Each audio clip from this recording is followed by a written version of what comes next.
Good morning जागो लाहौर में आप सबको मैं खुश आमदीद कहती हूँ। मैं हूँ आपकी होस्ट मुनीबा आसिफ। मैं बिल्कुल ठीक ठाक, उम्मीद है कि आप सब लोग भी खैरियत से होंगे और अपनी जिंदगी बड़े ही भरपूर अंदाज से गुजार रहे होंगे। बढ़ते हैं अपने प्रोग्राम की तरफ। तो कुछ बात हो जाए सेहत के हवाले से, तो हम अक्सर बात करते हैं कि इस मुहलिक वबा के दौरान अपना इम्यून सिस्टम किस तरह बेहतर रखें, क्योंकि जितना आपका इम्यून सिस्टम स्ट्रांग होगा, बीमारियों के खिलाफ कुव्वत मुदाफियत उतनी ही ज्यादा होगी। तो नाजरीन, पार्किंसन यानी रेशा एक ऐसी बीमारी है जो कमजोर इम्यून सिस्टम पर जल्दी हमला आवर होती है और इस बीमारी में मुब्तला लोगों में हरकत और सकनात की रफ्तार में कमी, तवाज़ुन में दुश्वारी पेश आना, पट्ठों में तनाव होना, चलने की रफ्तार में कमी, छोटे छोटे कदम घसीट कर चलना, चलते हुए बैठने में दुश्वारी का सामना करना जैसी अलामात जाहिर होने लगती है। इस बीमारी में इजाफे के खदशात के पेश नजर Punjab institute of neuro sciences का पार्किंसन मरीजों के लिए अहसन कदम उठाया गया है। और वो कदम क्या है वो मैं आपको बताती चलूं कि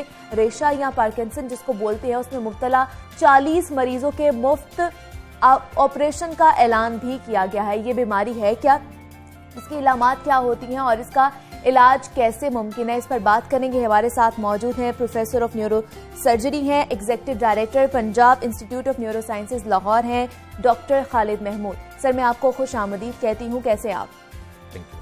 सर, मुझे बताइएगा इस बीमारी के इलाज के बारे में। इसको कहा जाता है कि आप इसके बानी हैं इस बीमारी के इलाज के, तो इसकी अलामात क्या होती हैं, ये किस वजह से होती है, इस बीमारी के हवाले से हमें सबसे पहले तो कुछ बताइए। देखिए, पार्किंसन डिजीज जो है वो अमूमन 50 साल से जो ऊपर लोग होते हैं, ठीक है, वर्ल्ड ओवर उनमें होती है। लेकिन स्टडीज ने शो किया है कि इस रीजन में, एशिया में नौजवान लोगों को भी ये बीमारी हो जाती है। यानी कि 50 साल से कम भी हमारे पास बाकी दुनिया के निस्बत बहुत ज्यादा पेशेंट्स आते हैं। इस बीमारी के सबसे जो इम्पोर्टेंट कंपोनेंट है वो है राशा या ट्रेमर्स। ठीक है, ये एक तरफ से स्टार्ट होता है, पहले हाथ कांपता है, बाजू कांपता है, फिर टांगों को इन्वॉल्व कर लेता है, फिर दूसरी साइड पे चला जाता है, फिर पूरे जिस्म को इन्वॉल्व कर जाता है। सर का ट्रेमर्स भी हो सकते हैं। इसके अलावा जिस्म के अंदर खिंचाव जो हो वो होता है, थकावट महसूस होती है। मरीज जो है वो फ्रीडम ऑफ मूवमेंट्स को नहीं एंजॉय करता। अच्छा। वो जैसा कि आपने खुद बता दिया है कि छोटे छोटे स्टेप्स लेना, जो वो स्लो मोशन में जो सारी हरकत हैं वो करते हैं। अच्छा, ठीक है। मसलन आपने अगर जैसे एक आप एक मूवी बनाएं और मूवी को आप स्लो कर दें, स्लोमो में चला दें, ये स्लो मोशन, मूवी इन स्लो मोशन, हाँ। तो पार्किंसन डिजीज के मरीज की जो मूवमेंट्स हैं वो they are all in slow motion. अच्छा, ठीक है। तो इसकी वजह ये होती है कि दिमाग के अंदर एक हार्मोन होता है जिसको डोपामिन बोलते हैं। बिल्कुल। तो वो जो सेल्स प्रोड्यूस करते हैं वो उनकी डिजनरेशन स्टार्ट हो जाती है। ठीक है। वो डिजनरेशन क्यों स्टार्ट होती है उसकी वजह का नहीं पता। अच्छा, अभी तक उसका पता नहीं चल पाया। We don't know the cause of that, हाँ। but साइंटिस्ट ने ये जरूर पता चला लिया है कि अगर ये कमी हो जाए तो इस कमी को बजरिया दवाइयाँ कैसे पूरा करना है। ठीक है। और अगर दवाइयाँ बेअसर हो जाएं तो फिर सर्जरी का क्या रोल है। ओके। तो मेरा role as a neuro surgeon Pakistan में यह है कि 2014 में हमने इस बीमारी का इलाज बजरिया सर्जरी स्टार्ट किया। ठीक है। जबकि इसका इलाज बजरिया दवाई से तो 1960 से हो रहा था। एग्जैक्टली। और हाँ। हमारे अक्सर पेशेंट जो हैं वो अफोर्डिंग क्लास तो अमेरिका और यूरोप चली जाती थी, और जो मिडिल क्लास थी वो इंडिया चली जाती थी। ठीक है। और जो लोग अफोर्ड नहीं करते थे उनको पाकिस्तान में ही दवाइयों के साथ जिंदा रहना पड़ता था। ठीक है। और इसका अफोर्डिंग क्लास के लिए भी पैसा होने के बावजूद मुश्किलात ये थी कि जब आपको ये इम्प्लांट डल जाता है तो every now and again, like 2-4-6 महीने के बाद आपको दोबारा इसकी रीप्रोग्रामिंग करनी पड़ती है। ठीक है। तो इन लोगों को दोबारा वीजा लेना पड़ता था। तो फिर दोबारा से सर्जरी होती है? नहीं, सर्जरी नहीं है, ये रिमोट कंट्रोल से प्रोग्रामिंग हो जाती है। ठीक है। लेकिन उसके लिए यू जस्ट इमेजिन कि आपको दूसरे मुल्क का वीजा लेना पड़े, आपको एयर टिकट लेना पड़े, आपको अपॉइंटमेंट लेनी पड़े, जाना पड़े। सो एक प्रोग्रामिंग अब जो हम 3,000 रुपए में कर देते हैं, अच्छा, आप वो 3 लाख से भी ज्यादा में आपको पड़ जाती है। एग्जैक्टली, ट्रैवलिंग और सब कुछ को करके। बिल्कुल। तो अब रिसेंटली हमने ये किया कि हमने ना सिर्फ ये तरीका इलाज पाकिस्तान में मुतारफ करवाया 2014 में, बल्कि अब तक पाकिस्तान में 100 से ज़्यादा DBS के ऑपरेशन हो चुके हैं और आप लोग कर चुके हैं? जी, कर चुके हैं। ठीक है। और अब we have moved step ahead और स्टेप फॉरवर्ड, क्योंकि रीज़न ये है कि ये जो इम्प्लांट डलता है इस बीमारी के इलाज बजरिए सर्जरी में, वो बहुत एक्सपेंसिव है, वो पाकिस्तान में तो बनता नहीं है। ठीक है। वो या अमेरिका से आता है या यूरोप से आता है। उसकी प्राइस जब मैंने ये प्रोसीजर स्टार्ट किया था तो $20,000 उसकी प्राइस थी, और उस वक्त डॉलर की प्राइस 100 रुपीज़ थी। बिल्कुल। और अब आप देखें डॉलर जो है वो अब तो माशाल्लाह ज़रा कम हो गया है, 153.4 का है, लेकिन डॉलर हैज़ बीन 160 प्लस में भी। तो आप ये देखें कि इसकी प्राइस जो है वो हमारे मनी डिवैल्यू होने की वजह से कितनी ज़्यादा बढ़ गई। एग्जैक्टली, बिल्कुल ऐसे ही तो मेरी ख्वाहिश थी कि हमने ये इलाज स्टार्ट तो कर दिया है, लेकिन एक मिडिल क्लास या आम लोग जो हैं या गरीब लोग जो हैं उनकी एक्सेस नहीं है। क्योंकि वो कैसे 25-30 लाख रुपया जो है वो अफोर्ड करे। तो I think hats off to government of health department, government of Punjab, कि उन्होंने हमें बजट दिया। और हमने किसी डोनेशन से नहीं बल्कि सरकारी जो हमें एलोकेशन होती है बजट की, Punjab institute of neuro sciences की, उसमें से हमने 5.5 करोड़ रुपया मुख्तस किया है 40 इम्प्लांट्स के लिए। ठीक है। 40 सर्जरी के लिए। ठीक है। तो ये हमने इम्प्लांट जो है वो हम बाहर से डायरेक्ट हॉस्पिटल इंपोर्ट कर रहे हैं, जिससे जो है वो ड्यूटीज जो हैं वो कम हो जाएंगी, टैक्सेस कम हो जाएंगे, और हमें ये बहुत चीप पड़ेगा। और एक इम्प्लांट जिसके ऊपर 30 लाख का खर्चा आता था, अब वो अल्हम्दुलिल्लाह फ्री ऑफ कॉस्ट जो है हम सर्जरी तो पहले ही फ्री ऑफ कॉस्ट थी, अब जो इम्प्लांट है ये भी फ्री ऑफ कॉस्ट होगा। सो ऐसी ये फ्री ऑफ कॉस्ट चीजें जो हैं ये तो उन मुल्कों के अंदर होती हैं जहां टैक्स पेयर्स होती हैं, आपकी पब्लिक, जैसे NHS सिस्टम है, but there is a long waiting list. Parkinson disease के पेशेंट को DBS करवाते करवाते कई साल का वेटिंग टाइम है, because it's a very expensive treatment. बाहर 1 करोड़ रुपया खर्च आता है इस ट्रीटमेंट, बिल्कुल ऐसे 80 लाख से 1 करोड़ आता है। लेकिन सर हम माफी चाहती हूँ कि आपकी गुफ्तगू काट रही हूँ, हम ये जानना चाह रहे हैं कि अमूमन ये जो बीमारी होती क्यों है, क्या ये मौरूसी भी हो सकती है या इसकी कोई और वजह भी हो सकती है? जैसे आप बता रहे पहले तो 50 साल से जो उम्र के लोग होते थे, अब नौजवानों को भी हो रही है इसकी। जी, ऐसा नहीं है, ये एक्चुअली इस बीमारी की वजूहात का इल्म नहीं है। हमें ये तो पता है कि डोपामिन की डेफिशिएंसी हो जाती है। ये डेफिशिएंसी क्यों होती है इसकी वजह का नहीं पता। बहुत रेयरिटी है। बहुत रेयर का मतलब है कि हमारे पास बहुत कम मरीज ऐसे आते हैं जिनमें ये खानदान में चलती है। मतलब बाप का था तो बेटे की होगी, बेटे है तो आगे पोते को होगी। अच्छा। लेकिन this is a very rare. Generally जो है वो कहते हैं जी पेस्टिसाइड्स से अगर आपका एक्सपोजर हो जाए, ठीक है, तो उससे भी ये हो सकती है। लेकिन इन ऑल ऑनेस्टी इसकी सही वजह का पता नहीं है कि ये क्यों होती है। ठीक है, इसकी अभी जो वजह है वो हम लोग नहीं जान पाए कि वी नो द ट्रीटमेंट, ठीक है, we know the medical treatment, we know the surgical treatment, लेकिन हमें इसकी एग्जैक्ट कॉज का नहीं पता। तो इसके और भी क्या अवामिल हो सकते हैं? क्या ये सिर्फ वो डोपामाइन की जो कमी की वजह से ही हो सकता है? जी, डोपामाइन की कमी है, लेकिन उसकी मैनिफेस्टेशंस जो हैं वो बहुत ज्यादा हैं। ठीक है। पार्किंसन डिजीज के मरीज को तकरीबन 100 के करीब अलामात होती हैं। अच्छा। ठीक है, जिसमें राशा, खिंचाव, मूवमेंट्स का अवॉइड करना तो एक ऑब्वियस है, लेकिन उनमें 100 के करीब अलामात तो बहुत ज्यादा है, बाय एंड लार्ज बहुत ज्यादा है। ठीक है, फिर उनमें आपको डिप्रेशन हो जाता है, हेलुसिनेशंस हो जाती हैं, साइकोसिस हो जाता है, आपको जो है वो ऑयली स्किन हो जाती है, स्वेटिंग हो जाती है, कॉन्स्टिपेशन हो जाती है, आपका ब्लड प्रेशर कम रहना शुरू हो जाता है, आप स्लीपी ज़्यादा हो सकते हैं, आपको खाने पीने में, चबाने में, निगलने में जो है वो आपकी आंखों के अंदर चेंजेस आ सकती हैं। So it involve all the systems. ठीक है। अच्छा। और जो ऑब्वियस कह सकते हैं कि ये एक असाबी बीमारी है। जी बिल्कुल, ये है ही असाबी बीमारी। आपने बिल्कुल ठीक कहा, ये असाबी बीमारी है। और चूंकि असाब पूरे जिस्म के अंदर होते हैं। एग्जैक्टली। ठीक है, कोई ह्यूमन ऑर्गन ऐसा नहीं है जो कि असाब के बगैर काम करे। बिल्कुल। आपकी गट होगी, आपका हार्ट हो गया, आपका ब्रेन, तो असाब का जो है वो ये मरकज है। बिल्कुल ऐसे ही है ना।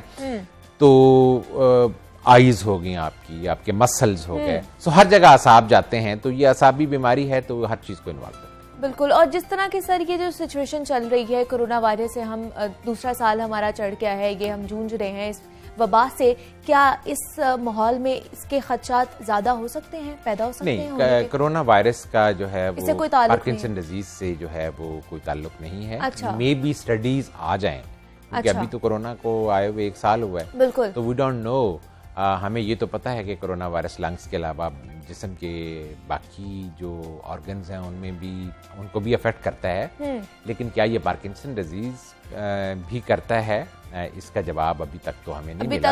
And I don't think so कि corona virus is the cause of Parkinson disease. ठीक है। और हमें ये बताइएगा कि पार्किंसन और फॉलेज का कितना गहरा ताल्लुक है? क्या इसको कह सकते हैं कि फॉलेज की एक किस्म है? नहीं, फॉलेज जो है, नहीं, ये फॉलेज की बिल्कुल किस्म नहीं है। ठीक है। Foliage is irreversible. इरिवर्सिबल का मतलब होता है कि अगर आपका चीज नाकारा हो गई है, हाँ। बाजू एक साइड की, तो वो वक्त के साथ साथ फिजियोथेरेपी से कुछ बेहतर हो जाएगा। It takes many months. बिल्कुल ठीक बिल्कुल। है, लेकिन पार्किंसन डिजीज का मरीज जो है, अगर उसकी दवाई का असर खत्म हो गया है, तो वो अगर उसके एक हिस्से की पार्किंसन डिजीज है तो वो काम नहीं करेगा। अच्छा। ठीक है, लेकिन जो ही आप दवाई देंगे वो काम करना शुरू कर देगा। सो पार्किंसन डिजीज और फॉलेज एक चीज नहीं है। Foliage is a bad thing to have. ठीक है। फॉलेज में एक दिमाग का जो पार्ट है वो डेड हो जाता है, उसमें रिकवरी हो सकती है, but recovery is with the time and it may take many months. ठीक है। और इसका ये है पार्किंसन डिजीज में अगर कोई एक हिस्सा नकारा होता है तो वो डोपामिन की कमी की वजह से होता है, और आप उस कमी को पूरा कर देते हैं बजरिया दवाई या बजरिया सर्जरी, तो वो पार्ट ठीक हो जाता है। तो पहले जब आपके पास मरीज आते हैं तो वो कौन से स्टेज पर होते हैं कि जब आपको पता चलता है कि इनको अब दवाई से हटाकर सर्जरी करनी पड़ती है? बहुत अच्छा क्वेश्चन किया आपने। पार्किंसन डिजीज की 5 स्टेजेस है। ठीक है। स्टेज 1 बहुत माइल्ड है। ठीक है। और स्टेज 5 जो है वो मरीज जो है वो व्हीलचेयर बाउंड होता है। ओके। मींस जिसमें सर्जरी का कोई फायदा नहीं है। ठीक है। और स्टेज 1 और 2 में भी सर्जरी का फायदा नहीं है, because patient is too well. तो वो कहते हैं पार्किंसन डिजीज जब आपको हो जाए तो पहले 5 साल हनीमून पीरियड होता है। अच्छा। सो आप दवाई है सनेमेट की, नीले रंग की दवाई है। ठीक है। अब वो लेते हैं, मरीज फौरन ठीक हो जाता है। मरीज कहता है मुझे तो कुछ है ही नहीं। ये ऐसा ही है जैसे ब्लड प्रेशर की दवाई लेने से ब्लड प्रेशर कम हो जाता है, शुगर का टीका लगाने से शुगर आपकी नॉर्मल हो जाती है। इसी तरह से सनेमेट लेने से आपकी अलामा सारी खत्म हो जाती हैं, और जब दोबारा आए तो फिर आप दोबारा गोली ले लेते हैं। तो पहले 4-5 साल अमूमन मरीजों के बहुत अच्छे गुजरते हैं, लेकिन क्या होता है कि वक्त के साथ साथ या तो दवाइयों के साइड इफेक्ट आना शुरू हो जाते हैं, या दवाइयों का असर जो है वो कम हो जाता है। अच्छा। ठीक है। ठीक है। तो ये वो स्टेज होती है, और साथ साथ प्रोग्रेशन ऑफ डिजीज भी हो रही होती है। अच्छा। मीन्स कि अगर ये एक साइड का है, हाँ। तो ये दूसरी साइड को दूसरी भी इन्वॉल्व साइड कर भी लेता हो है, सकता पूरी है। बॉडी को इन्वॉल्व कर लेता है। पहले पेशेंट जो है वो अगर एक ही is just managing to do his job, ठीक है, अब उसके लिए जॉब मैनेज करना जो है वो बहुत मुश्किल होता जा रहा है। तो ये वो स्टेज है जिसमें सर्जिकल इंटरवेंशन करनी चाहिए, और स्टडीज ने ये शो किया है कि the earlier you intervene the better are the results.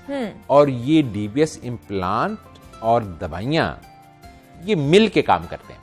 ठीक है। दवाइयों की मिकदार कम हो जाती है। हमारे जो पेशेंट जिनके हमने की हुई है सर्जरी, उनकी दवाइयाँ या तो 1/3 रह जाती हैं या 1/2 रह जाती है। ओके। तो दवाइयों की मिकदार कम हो जाती है तो उनके साइड इफेक्ट्स भी कम हो जाते हैं। बिल्कुल। और ये जो इम्प्लांट है इसमें बेसिकली ये होता है कि आप दिमाग के एक हिस्से को कंटिन्यूसली स्टिमुलेट करते हैं। ठीक है।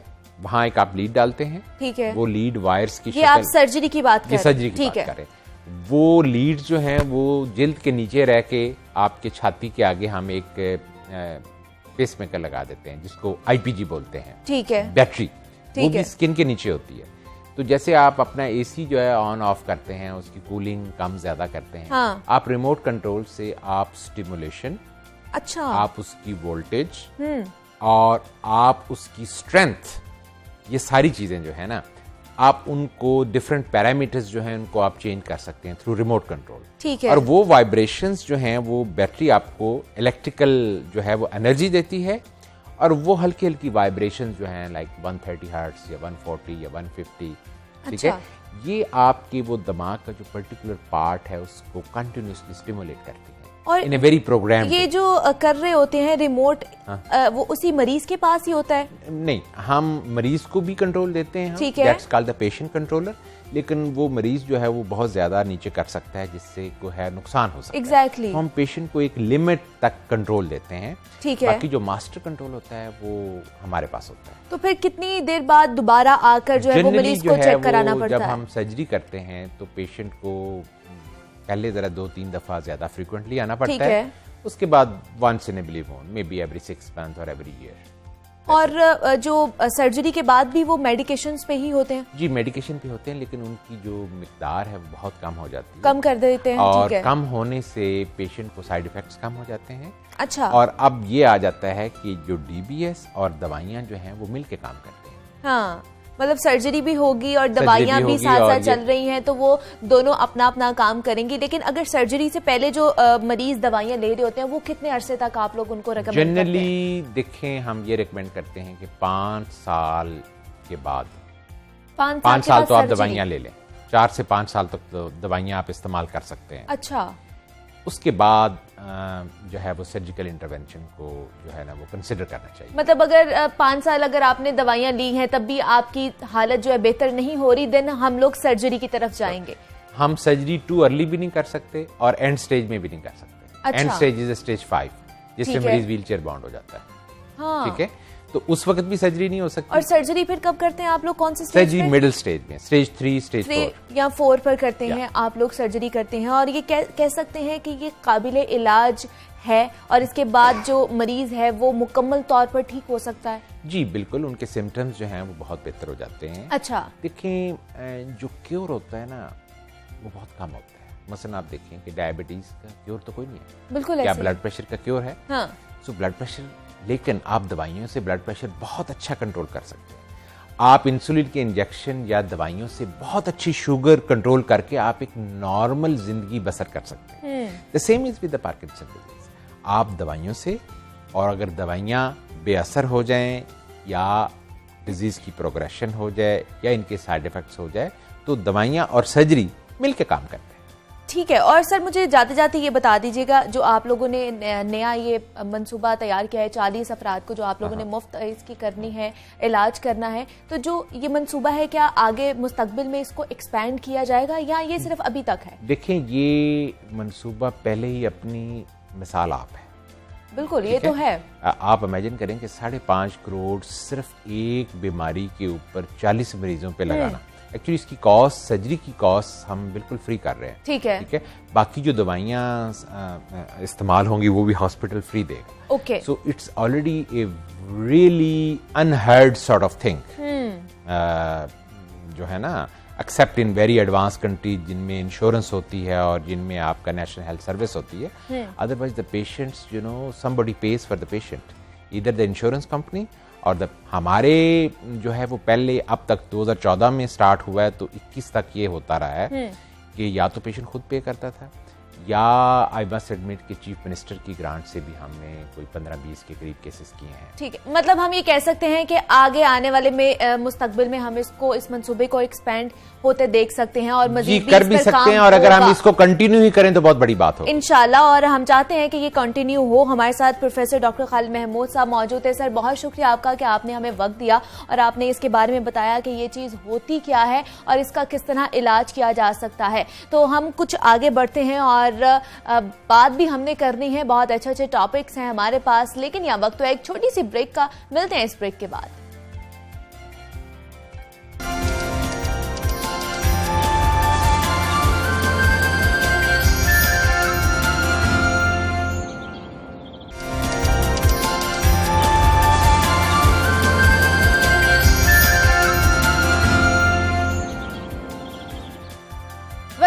जागो Lahore and a very good morning नाजरीन। रमजान मुबारक की आमद है और महंगाई की नई लहर शिद्दत इख्तियार करती जा रही है। जैसे जैसे माह रमजान करीब आता जा रहा है, अशियाए खुर्दनोश की कीमतों में मुसलसल इजाफा देखने को मिल रहा है। खास तौर पर माह रमजान में ज्यादा इस्तेमाल होने वाली अशिया की कीमतों को पर लग गए हैं। मुख्तलिफ इकसाम की खजूरों, सब्ज मसाला जात, फलों और सब्जियों की कीमत में भी 20 से 30% तक इजाफा हो चुका है। इंतजामिया की जानिब से भी बढ़ती महंगाई का तोड़ निकालने की सरतोड़ कोशिशें भी की जा रही हैं। शहर में 30 रमजान बाजार लगाए जा रहे हैं, जहां अवाम को बाजार से रियायती निर्खों पर अशियाए खुरोनोश फराहम की जाएंगी। हुकूमत की जानिब से वज़ीर-ए-आज़म रिलीफ पैकेज का भी ऐलान किया गया है। सस्ती मोबाइल शॉप्स का कयाम भी वजूद में लाया गया है। वज़ीर आला उस्मान बुज़दार कहते हैं कि जरूरी अशिया 2018 के निर्ख पर फराहम की जाएंगी। इन दावों में कितनी सदाकत है और अवाम को रिलीफ फराहम करने के लिए जिले इंतजामिया की जानिब से क्या क्या इकदाम किए जा रहे हैं, इस पर भी बात करेंगे। लेकिन एक और खुशखबरी है जो मैंने आप तक पहुंचानी है, और वो ये है कि जनाब जो लाहौर है वो तकरीबन 5 साल के बाद पोलियो फ्री हो चुका है। इस पर भी बात करेंगे और ये आपको मैंने खुशखबरी सुना दी है, ये हम पूछेंगे कि इस पे किस तरह हम लोगों ने काबू पाया है। बड़ी अच्छी खुशखबरी हमारे लिए। हमारे साथ मौजूद हैं मुदस्सिर रियाज मलिक हैं, डीसी लाहौर हैं। सर मैं आपको खुश आमदीद कहती हूँ। और इमरान अकबर भी हैं, नुमाइंदा लाहौर न्यूज़ है। इमरान आपको भी मैं खुश आमदीद कहती हूँ। सर सबसे पहले तो बहुत मुबारक हो आपको भी और लाहौरियों को भी मुबारक कि ये हमारा जो लाहौर है ये पोलियो फ्री हो चुका है। तो बताइएगा इस हवाले से कि कितना हमें जद्दोजहद करनी पड़ी इसके लिए। ये जद्दोजहद मेरे ख्याल में हमारी इकट्ठी है। आप भी उतने शामिल हैं जितने हम शामिल हैं। हमारी टीम्स बेसिकली उनको हमें खराज तहसीन पेश करना चाहिए। जो पोलियो वर्कर्स हैं, बिल्कुल 11,500 से ज़्यादा लोग जो कि डेली निकलते हैं हर कैंपेन के अंदर। पिछले 5 महीने में हमने एग्जॉस्टिव काम किया, इसके ऊपर एक्सटेंसिव काम किया। हमारी टीम्स ने बेपनाह इसमें एफर्ट की और अल्हम्दुलिल्लाह आज ये कल डिक्लेयर हुआ है। कल 5 के 5 हमारे जो सैंपल्स हैं, एनवायरमेंटल सैंपल्स, वो नेगेटिव आ गए हैं। अच्छा। लाहौर के लिए। So Lahore is polio free at this point in time. लेकिन इसके साथ साथ हमें ये एफर्ट परसिस्टेंट रखनी है, कंसिस्टेंट रखनी है, क्योंकि लोग बाहर से अंदर आते रहते हैं। यहाँ पर बहुत से लोगों का इन्फ्लक्स होता है। हमारी अगली कैंपेन मई में है और मई के अंदर हमें ये इंश्योर करना है कि ये कैंपेन उसी ज़ील के साथ हो, उसी एंथुसिज्म के साथ हो जिस तरीके से हम पहले ये कैंपेन्स करते रहे। ठीक है। और मेरे ख्याल से जिला इंतजामिया की बहुत बड़ी कामयाबी है इमरान के जो हमारा लाहौर है वो पोलियो फ्री हो चुका है। और अगर पूछा जाए तो कितने अरसे बाद इमरान ये इस पे हम लोगों ने काबू पाया है इस वबा पर? मुनीबा बहुत बड़ी खुशखबरी है शहर लाहौर के, और इसमें शहर लाहौर के साथ साथ शेखुपुरा भी है। और इस डिवीज़न में 2 जो ज़िले हैं वो इसमें पोलियो फ्री हैं। और कमिश्नर लाहौर की तरफ से भी कल मैसेज आए और DC साहब की तरफ से भी ट्वीट आया कि जी शहर के लिए एक बड़ी खुशखबरी सामने आई है, जिसमें शहर जो है पोलियो फ्री है। और ये तकरीबन 2016 के लास्ट में जाकर ये पोलियो फ्री हुआ था और अब 4-4.25 साल बाद जाकर दोबारा शहर जो है वो पोलियो फ्री हुआ है। और इसमें ये मैं कहूँगा कि जो हर माह हर 2 माह बाद जो ये पोलियो की कैंपेन चलती है उसमें बहुत ज़्यादा तवक्को होती है। और ख़ास तौर पे जो लोग घर घर जाकर दस्तक देते हैं और 5 साल से कम उम्र बच्चों को पोलियो के कतरे पिलाते हैं, ये कोई छोटा काम नहीं है। मगर इसके साथ साथ ये देखें, ये अब कैंपेन ना अब जो हेल्थ है, ज़ाहिर बात है उनकी जो लेडी हेल्थ वर्कर्स होती हैं, तमाम लोग जो हैं उसके ऊपर 3-4 रोज़ जो है काम करते हैं। फिर उसके बाद कैचअप डेज आ जाती हैं, फिर जो इलाके बच जाते हैं फिर वहाँ पर भी पूरा दिन लगाते हैं। और 274 यूनियन काउंसिल्स का मतलब है कि 1.25 करोड़ आबादी के जो बच्चे हैं, 17 से 18 लाख 5 साल से कम उम्र बच्चे, उनको पोलियो के कतरे पिलाने होते हैं। अब चूंकि रूटीन उनकी बन गई है कि इस घर में कितने बच्चे रहते हैं, इस घर में कितने मेहमान बच्चे आए हुए हैं, क्योंकि आजकल आपको पता कोविड चल रहा है तो हर घर में कोई ना कोई आकर रह रहा है, तो उनको भी पोलियो के कतरे पिलाना। और जो बाहर से जो दूसरे शहरों से आए होते हैं पोलियो के अपने किसी के घर में आए होते हैं, किसी की बहन के घर में आए होते हैं, तो जो रहने आए होते हैं उनको भी पोलियो के कतरे पिलाना, ये एक अच्छी काविश है ज़िला इंतज़ामिया की। और तमाम जो अफसरान हैं वो फील्ड में रहते हैं। और सबसे बड़ी बात यह है कि मैं हैरान ये हूँ कि जो एक सबसे बड़ी कॉलोनी है जहाँ पे पोलियो को नहीं माना जाता, पठान कॉलोनी, वहाँ पर पोलियो के कतरे पिलाए गए हैं। और वहाँ पर असिस्टेंट कमिश्नर खुद मौके पे खड़े होकर उनको कतरे पिलाते हैं ताकि कोई ना कोई ऐसा मसला ना हो कि कोई एक बच्चा भी मजबूर हो जाए। मुझे अभी तक याद है कि पिछले साल के शुरू में शादबाग के इलाके में एक बच्चा जो है वो मजबूर हो गया था और उसके लिए बड़ी भागदौड़ की गई कि ये किस तरह से हो गया, पोलियो के कतरे ना पीने की वजह से या पीने के बाद भी। तो वो शहर में एक तशवीश पैदा हो गई और तमाम एडमिनिस्ट्रेशन उसी तरफ लग गई थी। ये पिछले साल के शुरू की बात है। लेकिन और अब ये कह सकते हैं इमरान के अब माइंडसेट लोगों का चेंज हो गया और हमने देखा है कि जनाब लाहौर जो है वो पोलियो फ्री हो गया। लेकिन सर मुझे ये बताइए, ये जो पोलियो फ्री लाहौर हो चुका है कितनी देर तक, कितने अरसे तक ये सस्टेन रह सकता है? क्या लगता है आप? देखिए, मैंने आपको जिस तरह पहले बताया, ये कंसिस्टेंट एफर्ट है। एग्जैक्टली। हमने एक दफा साबित कर दिया कि ये पॉसिबल है। हाँ। और ये 2016 के बाद आप अंदाजा करें 4.5-5 साल हो गए। ये हमने इसको जो पोलियो फ्री अभी किया है तमाम एनवायरमेंटल सैंपल्स को, क्योंकि ये पाकिस्तान में बाकी जगहों में पोलियो मौजूद है, तो वो पोलियो का वायरस इंपोर्ट हो सकता है यहाँ पर लाहौर के अंदर। तो हमें हर कैंपेन में कंसिस्टेंट एफर्ट करनी है। अब ये हमारी जॉइंट एक एफर्ट है, इस पर लोगों की भी, हमारी भी, कि हमारी टीम्स की, हमें कैंपेन्स भी ज़्यादा मिलते रहें और साथ साथ हम कंसिस्टेंटली इसको करते रहें और उसी विगर के साथ करें, उसी जील के साथ करें और वेमेंटली करें कि हम ये इसको सस्टेन कर सकें। It's a difficult task, obviously मुश्किल है, लेकिन हमने करके दिखाया है। हम इंशाल्लाह इसे मेंटेन करेंगे। और मैं जिस तरह आप बताया कि इसमें आपका बहुत इंपॉर्टेंट रोल है मीडिया का।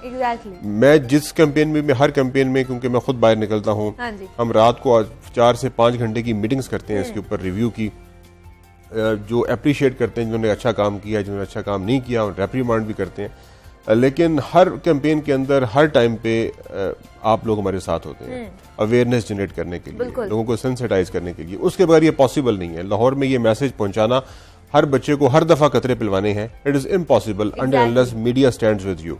सो इसमें आपको भी खराज तहसीन है, तमाम मीडिया को भी, लाहौर न्यूज़ को स्पेशली हमेशा हमारे साथ खड़ा होता है। बिल्कुल ऐसे ही है और ये सबकी काविशें ही हैं जो रंग लेकर आई हैं। सर, अब बात कर लेते हैं उस महंगाई के जिनके बारे में, जिसके बारे में हम लोग सारे ही परेशान हैं कि जो महंगाई का जिन है वो काबू में नहीं आ रहा। रमज़ान की आमद है और हमें बताइएगा लाहौर में कितने सस्ते जो बाजार हैं वो फाल किए जा रहे हैं, क्या वो मुकम्मल तौर पर फाल हो गए हैं, और जो वहाँ पर अशिया है वो निस्बतन बाकी मार्केट से कम दस्तयाब होगी कीमत में?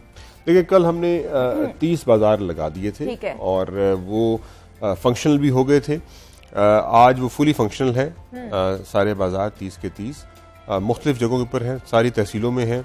उसमें हमारे 10 मॉडल बाजार भी शामिल हैं। जो सबसे बड़ा उसमें एक एफर्ट है, 3 एफर्ट्स आपसे बताता हूँ, जिसमें एक सब्स्टिट्यूट हमने प्रोवाइड किया है to the people of Lahore. एक चीनी की मद में, चीनी में 20 रुपए की सब्सिडी है, यानी मार्केट में 85 रुपीज़ पर केजी चीनी है, बाजारों में 65 रुपीज़ पर केजी चीनी है। ये सस्ते रमजान बाजार क्या सस्ते रमजान बाजार। जो आटा है वो मार्केट में 460 रुपए पर 10 किलोग्राम है, यहाँ पर हम 375 रुपए पर 10 किलोग्राम दे रहे हैं। सो बहुत ह्यूज सब्सिडी गवर्नमेंट ने प्रोवाइड की है इस दफ़ा। आटा वाफर मिकदार में मौजूद है तमाम बाजारों के अंदर। चीनी वाफर मिकदार में मौजूद है, इंशाल्लाह हम इंश्योर करेंगे चीनी मौजूद रहे। मार्केट के अंदर भी हमने इसको प्रोवाइड किया, फ्लड किया है। 85 रुपीज़ पे मार्केट में दस्तयाब है, जो आपको पता है 110 पे थी। जहाँ जहाँ वायलेशन होती हैं हम उस पर कार्रवाई करते हैं। सिर्फ कल एक रोज़ में हमने 86 पर्चे किए और 86 लोगों को अरेस्ट किया, और सिर्फ चीनी के ऊपर 1.5 लाख से ज़्यादा जुर्माना किया सिर्फ एक दिन के अंदर। सो उसका एक मैसेज गया है। आज मुझे उम्मीद है इंशाल्लाह उससे बेहतरी होगी, लेकिन मैं बिल्कुल क्लियरली बता रहा हूँ उन तमाम डीलर्स को, उन तमाम लोगों को, दुकानदारों को जो कि 85 से 1 रुपया भी ऊपर बेचेंगे, वो उनका ठिकाना सिर्फ जेल है और कहीं पर उनको नहीं भेजा जाएगा। ठीक है, ये बिल्कुल लाउड एंड क्लियर मैसेज आपके तवज्जुह से मैं दे रहा हूँ और हमने अपने मजिस्ट्रेट के थ्रू भी दे दिया है।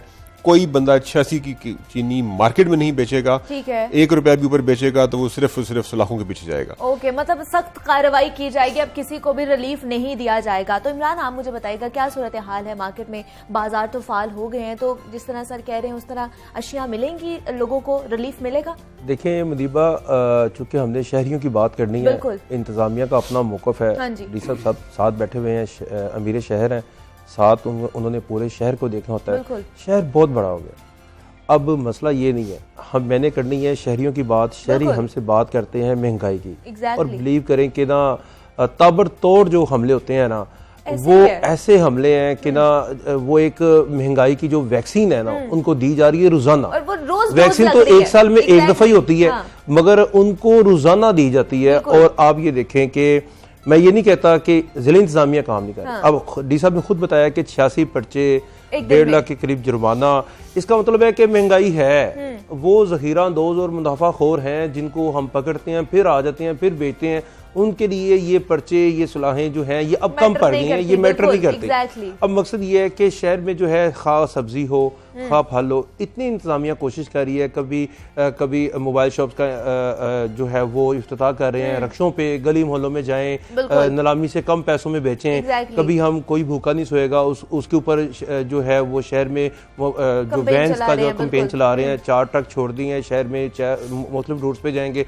इंतजामिया अपनी तरफ से भरपूर कोशिश कर रही है, मगर इसके बावजूद फिर भी क्यों महंगाई हो रही है?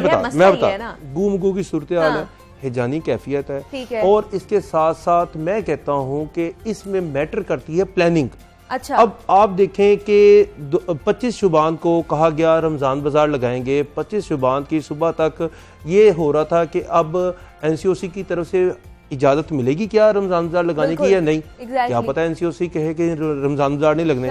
अब 2 दिन में आपने देखा कि 25 की ये स्टार्ट होते हैं, 26 को हम दिखाना शुरू कर देते हैं कि गैर फाल हो गए। ठीक है, यानी कि 2 दिन में रमजान बाजार इस तरह नहीं लगते। रमजान बाजार कम से कम 10 दिन लगते हैं। देखिए कोई किसी के घर में शादी भी हो तो उसके शामियाने बड़े अच्छे तरीके से सजाने पड़ते हैं। आंधी तूफान बारिश, उसका पूरा सिस्टम होता है। जाहिर बात है रोजों में कोई एक दिन भी बारिश होगी तो सारे शामियाने गिर जाएंगे। अब मकसद ये कहने का है कि अगर आपने करना है काम तो प्लानिंग से करें। प्लानिंग में ये आता है कि आपके पास जगह मौजूद है, आपके पास इक्विपमेंट मौजूद है, आपके पास ह्यूमन सोर्स है, आपके पास हर चीज मौजूद है। मगर कल चूंकि रमजान से पहला इतवार था, लोगों ने 2 रोज कबल जो है अपने घर की कम से कम 10-10 दिन की, एक हफ्ते की शॉपिंग करनी थी। कल वो वैसे नहीं कर पाए जिस तरह से होनी चाहिए थी। वजह भी यही है कि कोविड है। कोविड में अगर आपके 30 रमजान बाजार हैं तो 6 से 10 लाख लोगों ने शॉपिंग किया, तो इसका मतलब है कि लोगों को जो जाहिर बात है 15 लाख घर हैं पूरे लाहौर में, 1 करोड़ 12 लाख की आबादी है, तो उसमें से अगर 10 लाख लोग शॉपिंग करते हैं या 8 लाख शॉपिंग करते हैं तो 8 लाख घरानों ने शॉपिंग की। तो उसमें अगर आप ये शॉपिंग कर रहे हैं तो आप अपने घर का बजट देख के शॉपिंग कर रहे हैं। अगर आपको चीनी के लिए लाइन में लगना पड़ रहा है तो कौन सा बंदा जो है 30वें नंबर पे आधा घंटा वेट करेगा, कौन सा बंदा जो है आटे के लिए 2-2 घंटे वेट करेगा, ऊपर से गर्मी स्टार्ट हो गई है। ये सारी सूरत प्लानिंग में आती है। हमने ये भी देखा है कि सर कोई प्लानिंग नहीं थी। कल जैसे आप बता रहे हैं कि फाल मुकम्मल तौर पर हो गए हैं और हम लोगों ने एक लंबी कतारें देखी हैं लोगों की कि जो चीनी के हसूल के लिए आए हुए थे, और ये हमारी फुटेजेस भी चल रही है स्क्रीन पर। तो क्या कोई प्लानिंग नहीं पहले की गई थी? कुछ भी स्ट्रेटेजी नहीं बनाई गई थी क्या? कतार तो लगेगी। उसकी वजह यह है कि रमजान बाजार कम पड़ गए, कीमत में फर्क नहीं, रमजान बाजार का कीमत में फर्क बहुत ज्यादा है। क्योंकि 20 रुपए का फर्क है। अगर आपको एक 20 रुपए सस्ती चीज मिल रही है बाजार के अंदर तो ऑब्वियसली लाइन तो लगेगी। अब लाइन को मेंटेन करेंगे हम इंशाल्लाह। हम जैसे कोविड एसओपी के तहत अभी हमने आज ये ऑर्डर किया है कि 18 साल से 60 साल तक के जो लोग हैं वही बाजारों में जाएं, 18 साल से कम लोग ना जाएं। मैं आपको कल इसकी मिसाल देता हूँ। अब लोगों का रवैया भी देखें। कल मैं एक बाजार में खड़ा था, चीनी मौजूद थी वहां पर और वाफर मकदारें मौजूद थी, लाइन लगी हुई थी। एक ही फैमिली, उनकी खातून भी खड़ी है, उनकी बेटी भी खड़ी है उस लाइन में, उनकी साइड वाली लाइन में बेटे भी खड़े हैं, 3 खावंद भी खड़ा है, उनका वालिद भी खड़ा है। तकरीबन 8 से 10 लोग एक खानदान के 2-2 किलो चीनी ले रहे हैं। अगर एक फैमिली डेली बेसिस पे 15 से 20 किलो चीनी लेके जाए तो इसका मतलब ये तो घर में इस्तेमाल तो नहीं करनी। बिल्कुल। तो ये जो पिलफरेज है इसको रोकने का फ्रेंकली तरीका फिर हमारे पास ये कि अब CNIC हम स्टार्ट कर दें, ID कार्ड लेना स्टार्ट कर दें, और फिर वो डेफिनेटली उसके फिर अपने है मामला है। हमें ख्याल इस तरफ जाना पड़ेगा। अभी हमने 18 साल से 60 साल के दरमियान लोगों को हमने अब दाखिला कहा है, मास्क के बगैर एंट्री नहीं है, हमने ये भी कह दिया है। और कोविड की वजह से फ्रेंकली ये डिसीजन जो थे थोड़े से कोविड की वजह से मसला था। आपको पता है लास्ट टाइम रमजान बाजार जिस तरह कतारें लगी हुई थी वहां पर कोई भी सोशल डिस्टेंसिंग हमने नहीं देखी। मैं यही आपसे कहने लगा हूं कि ये डिफिकल्ट है सोशल डिस्टेंसिंग मेंटेन करना। इसलिए हमने आज 18 से 60 को इजाजत दी है। आज भी लाइन तो लगेगी, लाइन हम लगवा रहे हैं उसमें कि सोशल डिस्टेंसिंग के साथ रहें, मास्क जरूर पहने। मास्क अगर आपने पहना हुआ तो आप कम से कम बेसिक SOP को ख्याल रख रहे हैं। अब डिस्टेंस की बात है, डिस्टेंस हम मेंटेन अब आज इंशाल्लाह करवाएंगे उसको।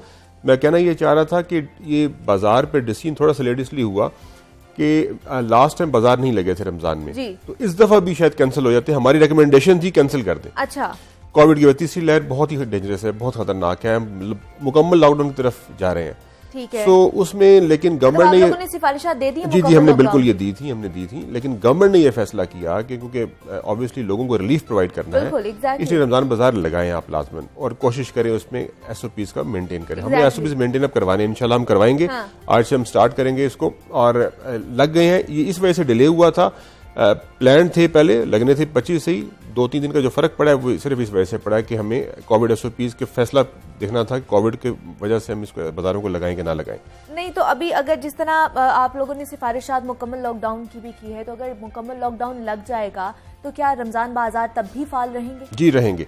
उसकी वजह यह है कि ग्रोसरी स्टोर्स तो फिर भी ओपन रहते हैं, ठीक है। उसकी टाइमिंग्स होती हैं डेफिनेटली, Okay। क्योंकि लोगों ने शायद भी खुर्द timings नोश तो होंगी? लेनी है। जी टाइमिंग्स इसकी हैं जी, 9 से लेकर 6 बजे तक टाइमिंग्स है, ठीक है। वो तो अभी भी टाइमिंग्स है, लेकिन ऑब्वियसली मे बी उसमें टाइम थोड़ा सा डिफरेंस हो, लेकिन रमजान बाजार फाल रहेंगे। हम चीनी प्रोवाइड करेंगे, आटा प्रोवाइड करेंगे, सब्जियां हमारी एग्रीकल्चर फेयर प्राइस शॉप है। ठीक है। कल मैं गया था, आलू जो था वहां पर जी। 25% कम रेट पर मार्केट से अवेलेबल था, ठीक है। प्याज भी 25% कम रेट पे अवेलेबल था। सो फेयर प्राइस शॉप्स पे ऑब्वियसली मैं आपसे ये नहीं कहता कि ये रमजान बाजार 30 में भी पूरे लाहौर के लिए काफी हैं, हाँ। लेकिन एक सब्स्टिट्यूट अवेलेबल है एक आम आदमी, गरीब आदमी के लिए, कि अगर वो बाहर से उसको नहीं मिल रहा तो यहाँ मिलेगा, यहाँ पर आएगा तो मिलेगा।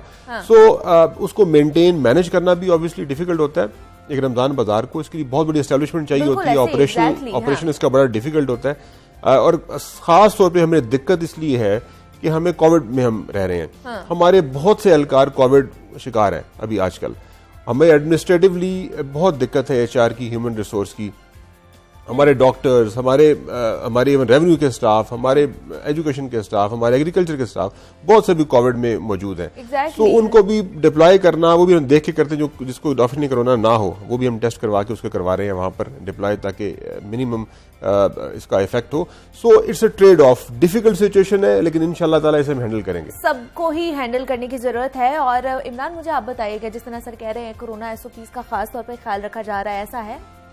देखिए मुनीबा, मैं तो ये समझता हूँ कि डी साहब की अगर बात करें तो डी साहब अपने पास ना विदाउट मास्क किसी को नहीं बैठने ठीक देते, है। चाहे वो ऑफिस हो चाहे वो बाहर हो, मुंह पर कहते हैं कि यार आपने मास्क लगाया, मास्क लगाएं पहले। ठीक है। अब जाहिर बात है इनकी एक रूटीन बन गई है, इन्होंने जहाँ पे जाना है वहाँ पे तो मास्क नजर आना है।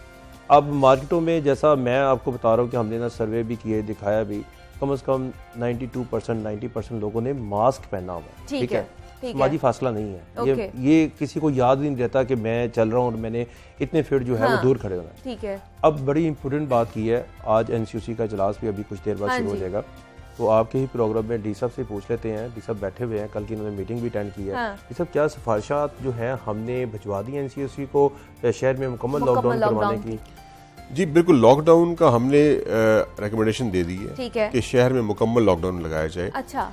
और अब उस पर डेफिनेटली गवर्नमेंट ने फैसला करना है, और हमने बड़ा सीरियसली इसको रिकमेंडेशन ये प्रोवाइड की, सबमिट की है गवर्नमेंट को। इसमें गवर्नमेंट भी ऑन बोर्ड है। अब लेट्स सी, आज फैसला होगा, और अगर ये फैसला हो जाता है तो फिर ऑब्वियसली हर चीज़ बंद होगी एक्सेप्ट ग्रोसरी स्टोर्स और जो शायद खुर्दोनोश है उनकी चीज़ों के अलावा हर चीज़ बंद करनी पड़ेगी हमें, क्योंकि जो अभी 19% पे हम चले गए हैं लाहौर के अंदर, जो उसका पॉजिटिविटी रेट है it is very high, risk बहुत ज़्यादा है। इसलिए मैं आपसे कह रहा था कि बड़ा डिफिकल्ट था हमारे लिए फैसला करना। लास्ट टाइम पॉजिटिविटी रेट इससे कम था। सर ये कह सकते हैं कि अभी अगर आप लोगों ने मुकम्मल लॉकडाउन की सिफारिशात भिजवा दी हैं, तो जो मौजूदा एसओपीज हैं उनकी वजह से हम लोग नहीं काबू कर पा रहे कोरोना को? नहीं, हमने काबू पाया है, हमने उससे इसमें प्लेटू आ गया। ये पहले राइज कर रहा था, ठीक है, अब ये राइज नहीं कर रहा, ये स्ट्रेट हो गया। ठीक है, अब हमें इसे नीचे लेके आना है। जरूरत क्यों पड़ी है मुकम्मल लॉकडाउन? इसलिए नीचे लाने के लिए, इसको नीचे लेकर नीचे ये आपका कर्व है, कर्व पहले ऐसे जा रहा था, अब कर्व को हमने स्ट्रेट कर दिया है। अब कर्व इसका इफेक्ट हुआ है बड़ा, जो हमने एसओपीज को भी पिछले 15 से 20 दिन में जो एसओपीज इंप्लीमेंट किए हैं, ये प्लेटो हुआ है। अब ये नीचे लाने के लिए इसको पॉजिटिविटी रेट को हमें हमारी रिकमेंडेशन यही है। जिस तरह लास्ट टाइम लॉकडाउन लगा था, फुल लॉकडाउन, हमें उस तरफ जाना पड़ेगा, ये हमारी रिकमेंडेशन है। ऑब्वियसली फैसला गवर्नमेंट ने करना है, लेकिन गवर्नमेंट की पॉलिसी भी इस पे आपको पता है बिल्कुल क्लियर है कि हमने लोगों को बेरोजगार भी नहीं करना, और साथ शायद खुद मिलने चाहिए। लग जाएगा तो लोग तो बेरोजगार हो ही जाएंगे ना। सो हमारी रिकमेंडेशन यही है। मैं अब गवर्नमेंट की बता रहा हूँ, गवर्नमेंट ऑब्वियसली इसमें गवर्नमेंट का स्टांस इज डिफरेंट। सो अब देखते हैं फैसला क्या होता है, लेकिन हमारी रिकमेंडेशन यही थी। मुनीबा, चूंकि असूली फैसला हो चुका है कैबिनेट में, अब आगे देखना कि एनसीओसी क्या करती है, मगर मैं आपको ये कहूंगा कि वेंटिलेटर्स जो हैं आपके भर गए हैं, हॉस्पिटल्स में जगह नहीं मिल रही, बड़े अस्पताल जो हैं वो इस पर फेल हैं कोरोना के मरीजों की वजह से। अब मसला ये है कि शहर में अभी भी जो है इंतजामिया अपने रेट कायम कर रही है, मगर वो हो नहीं पा रही। वजह यह है कि लोगों के रवैये चेंज नहीं हो रहे। इस वाले से बहुत सीधी सीधी बातें कमिश्नर ऑफिस से भी आ रही हैं, डीसी ऑफिस से भी आ रही हैं कि किसी को अगर किसी ने मास्क नहीं पहना हुआ तो उसको फौरी तौर पर हवाला जेल किया जाए, उसको बताया जाए। अगर वो नहीं फिर भी मानता, वार्निंग देने के बावजूद, देखिए ट्रैफिक पुलिस भी जो है वो मास्क जो है वो दे रही है। आप जिले इंतजामिया भी यही काम कर रही है। जिले इंतजामिया शह खुरोनोज की कीमतें भी कम करवा रही है। जिले इंतजामिया रमजान बाजार भी लगवा रही है। बंदा है देखें उसके साथ क्या क्या चीजें चल रही हैं। देखें लाहौर जो है मैं बार बार कहूंगा प्लान्ड नहीं है। इसकी प्लानिंग को पकड़ने के लिए इसके पीछे बड़े बड़े दिमाग लगने चाहिए, ताकि जो डिस्ट्रिक्ट इंतजामिया की तरफ से कोई भी डिसीजन आए कोई इनको आगे फैसला साजी में शामिल किया जाए तो ये उसके ऊपर इम्प्लीमेंट करवाने के लिए आसान हो। मुझे बताएं डी साहब इधर पास बैठे हुए हैं, क्या 1.25 करोड़ आबादी के लिए सर कितने मजिस्ट्रेट हैं आपके पास इस वक्त? 48 हैं। आपके पूरे शहर लाहौर में 400 मेगा स्टोर है। आपके पूरे शहर लाहौर में 10,000 से छोटे बड़े परचून के करियाना स्टोर हैं। 48 मजिस्ट्रेट क्या ये तमाम महंगाई को कम करवा सकते हैं? अच्छा, ये तो हो गई करियाना मर्चेंट वाले। उसके बाद सब्जियां, टमाटर, आलू, आपके जो महंगी चीजें होती हैं, बेसन, खजूर की एक अलग से। अब ये तमाम चीजों के लिए रोजाना जो काम हो रहा है वो वैसे नहीं है जैसे हम चाहते हैं। शहर को देख कर, शहर लाहौर को देख के दूसरे शहर भी मॉडल बनते हैं, मगर इसके लिए इंतजामी अमूर को देखना पड़ेगा बार बार।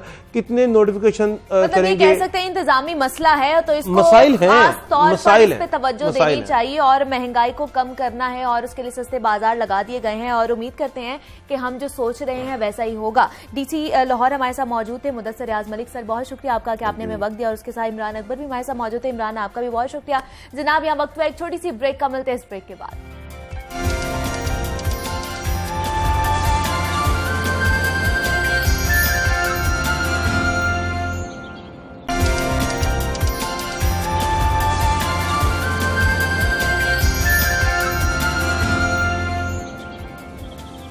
वेलकम बैक टू जागो Lahore and a very good morning जनाब। आगे बढ़ते हैं अपने प्रोग्राम की तरफ और आपको अब जिस से मुलाकात करवाने जा रहे हैं, एक ऐसे नन्हे मुन्ने क्रिकेटर से करवाते हैं मुलाकात आपकी, जिन्होंने बड़े क्रिकेटर्स को अपना मदा बना दिया है। पूरी दुनिया में उनके क्रिकेट के चर्चे हो रहे हैं और कोई उन्हें बाबर आजम जूनियर तो कोई लिटिल मास्टर का नाम दे रहा है। लाहौर के इलाके चामीरा का रिहायशी और पहली जमात का तालिब इल्म गौहर लियाकत ने कम उम्र में बड़े बड़े शॉट्स खेलकर दुनिया भर के क्रिकेटर्स को और शायकीन को हैरत में मुब्तला कर दिया। 6 साला गौहर लियाकत इस शानदार अंदाज में बल्लेबाजी करते हैं कि देखने वाले दंग रह जाते हैं। और क्रिकेट इन्फो ने इस नन्हे मुन्ने बल्लेबाज की वीडियो शेयर की तो इसकी शोहरत आलमी सतह तक पहुंच गई है। और क्रिकेट से किस हद तक शौक है और इतनी कम उम्र में इतने बड़े बड़े शॉट्स कैसे खेल लेते हैं, ये उन्हीं की ज़बानें जानते हैं और उनसे मुलाकात भी आपकी कराते हैं। जी हमारे साथ गौहर लियाकत मौजूद हैं। गौहर, मैं आपको खुशामदीद कहती हूँ जागो लाहौर में। कैसे हैं आप?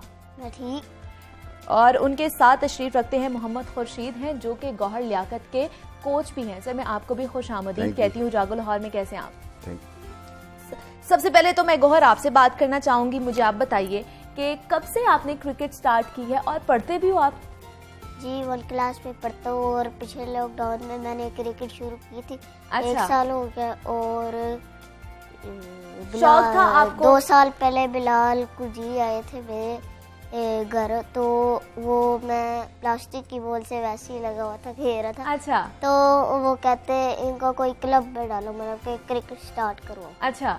तो मामू ने कहा अच्छा, तो ये जो मेरे कोच मोहम्मद खुर्शीद साहब है, हाँ। मैं कारसन में आया तो मैं उधर टेनिस बॉल खेल रहा था, तो इन्होंने मुझे इनवाइट किया अपने क्लब पे, तो मैंने वहाँ से क्रिकेट स्टार्ट किया। वहाँ से आप अब ट्रेनिंग ले रहे हो। तो सर मुझे बताइएगा, जिस तरह वो बता रहे हैं, आपको ये कहाँ पर मिले और आपको कब पता चला कि इसमें ये पोटेंशियल है कि ये अच्छी क्रिकेट खेल सकता है?